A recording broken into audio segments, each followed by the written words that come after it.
இன்றே சப்ஸ்கிரைப் செய்து உங்கள் ஃபேவரட் ஷோகளை காணுங்கள். நீ இவ்ளோ நாளா யாரு என்னன்னு தெரியாம தடுமாறிட்டு இருந்த. இப்பதான் நீ ஒரிஜினல் பேரன்னு தெரிஞ்சு போச்சு. இனிமே நான் உன்னை சும்மா விட மாட்டேன். உங்களுக்கு நான் யாருன்னு இப்பதானே தெரியும். ஆனா நீங்க எப்படிப்பட்ட ஆள்னு எனக்கு ஏற்கனவே தெரியும். உங்களால எதுவும் பண்ண முடியாது. எதுக்கு தேவையில்லாம டென்ஷன் ஆயிட்டு இருக்கீங்க? அமைதியா போய் உங்க வேலையை பாருங்க. இந்த திமிர் பேச்சு உங்ககிட்ட குறைவே மாட்டேங்குதுல. இது திமிர் பேச்சு இல்ல. நான் ஒரு நல்ல நோக்கத்துக்காக இங்க இருக்கேன். உங்க நோக்கம் என்னன்னு எனக்கு தெரியும். உங்களை மாதிரி ஒரு ஆளுக்கிட்ட இப்படி பேசாம வேற எப்படி பேசுறது? பேசுடா, நல்லா பேசு. இவ்வளவு நாள் எங்க கூடவே இருந்து எங்க எல்லாரையும் முட்டாளாக்கிட்டு இருக்கல. கூடிய சீக்கிரம் நீ யாருன்னு வெளிச்சம் போட்டு காட்டி உன்னை இந்த வீட்டை விட்டு துரத்துற. முடிஞ்சா அப்ப இதே மாதிரி பேசி பாப்போம். இப்ப சொல்றேன். நான் தான் ராஜா சேதுபதியோட பேரன். என் மாமாவை கூட்டிட்டு போய் எங்க கோயில் கும்பாபிஷேகத்தை நல்லபடியா முடிக்கிறதுக்காகவும் எங்க 2 குடும்பத்தையும் ஒண்ணு சேர்க்கறதுக்காகவும் தான் நான் இங்க வந்திருக்கேன். உங்களால என்ன பண்ண முடியுமோ பண்ணிக்கங்க. டேய், உனக்கு எவ்வளவு தைரியம் இருந்தா இதை என்கிட்டே சொல்லுவ?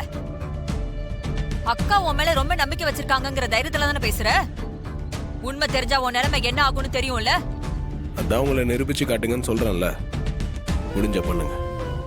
நிரூபிக்க தாண்டா போறேன். இனிமே என் வேலையே அதுதான். அதுக்கு முன்னாடி நீங்க உங்க புருஷனை தனியாலாம் சந்திச்சு பேசுனீங்கல்ல, அந்த வீடியோ என்கிட்ட தான் இருக்கு. அதை மறந்துட்டீங்களா? அதை நான் இப்போ போய் அத்தை கிட்ட காமிச்சா கூட அடுத்த நிமிஷமே உங்களை கழுத்தை பிடிச்சி வெளியே தள்ளிடுவாங்க. பாக்கலாம்டா யார் யார வெளியில தள்ளுறாங்கன்னு.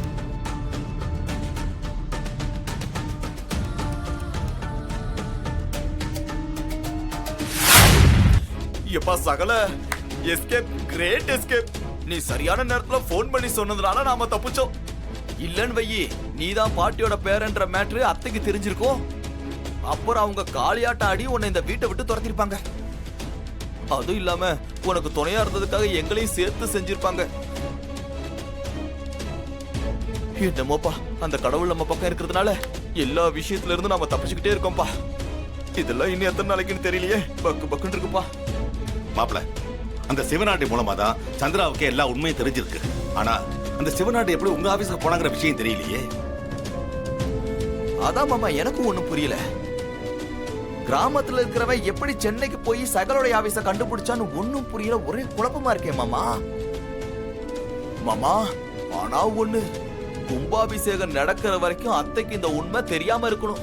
இல்லன்னு வைங்க, அத்தை நமக்கு கும்பி பாகம் பண்ணாலும் பண்ணிடுவாங்க. ஜாக்கிரதையா இருக்கணும்.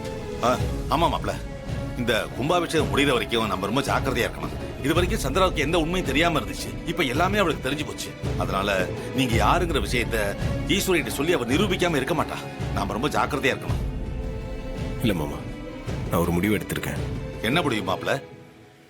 கும்பாபிஷேகம் முடிஞ்சதுமே அத்தை கிட்ட நானே எல்லா உண்மையும் சொல்லிடலான் இருக்கேன். என்ன மாப்பிள இப்படி சொல்றீங்க? ஆமா மாமா, அத்தை என்ன ரொம்ப நம்புறாங்க. அவங்களை இப்படி ஏமாத்திட்டே இருக்கிறது எனக்கு ஒரு மாதிரி கில்ட்டியா இருக்கு. மற்றவங்க விஷயத்துல அவங்க எப்படியோ, என் விஷயத்துல அவங்க கரெக்டா இருக்காங்க. நான் யாரு என்னன்றதே அவங்களுக்கு தெரியாது.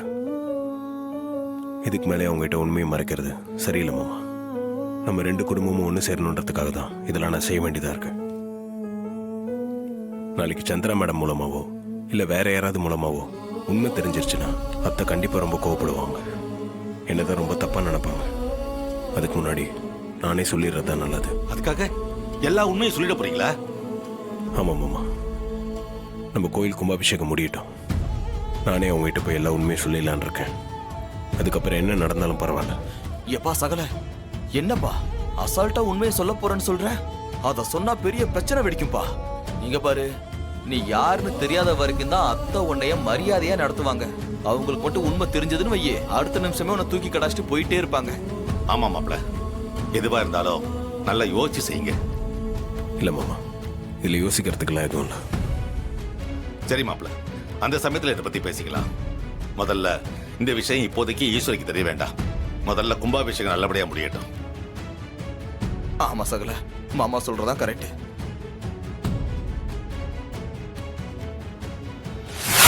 வாப்பா, வாமா ரேவதி. என்னம்மா திடீர்னு ஃபோன் பண்ணி வர சொன்னீங்க? உங்க கல்யாணம் சில பிரச்சனைகளுக்கு இடையில நடந்துச்சுல்ல, அதான் உன் ஜாதகத்தை ஒரு ஜோசியர்கிட்ட காமிச்சு உன் கல்யாண வாழ்க்கை எப்படி இருக்கும்னு கேட்டேன். அப்போ அவர் ஜாதகத்தை பார்த்துட்டு உன் மனைவிக்கு ஒரு கண்டம் இருக்கிறதா சொன்னாரு. என்னம்மா அது? 5 வருஷத்துக்கு 2 பேரும் பிரிஞ்சிருக்கிற மாதிரியான கண்டம் இருக்கிறதா சொன்னாரு.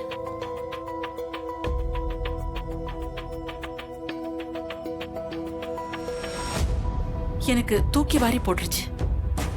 இப்பதான் கல்யாணம் நடந்திருக்கு, அதுக்குள்ள பிரிஞ்சிருப்பாங்கன்னு சொன்னா எந்த தாயால தாங்கிக்க முடியும்?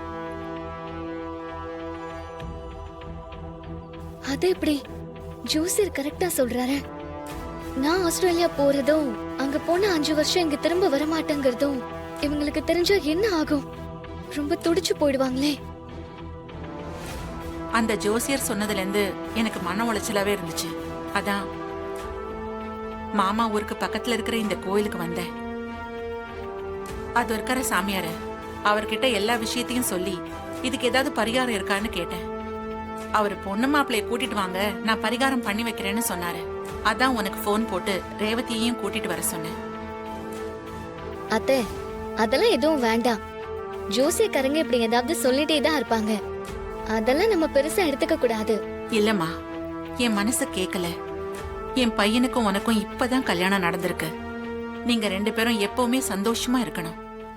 அதுதான் என்னோட ஆசை.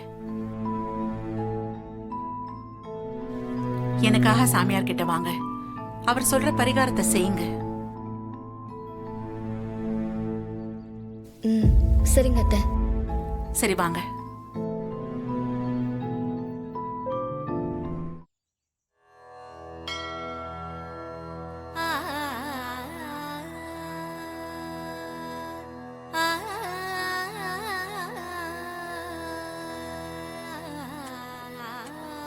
சாமி,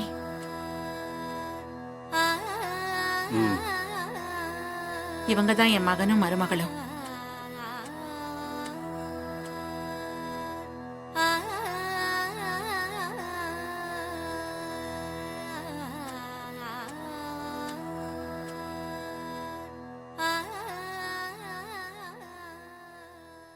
இவங்களுக்கு தான் நீங்க பரிகாரம் செய்யணும்.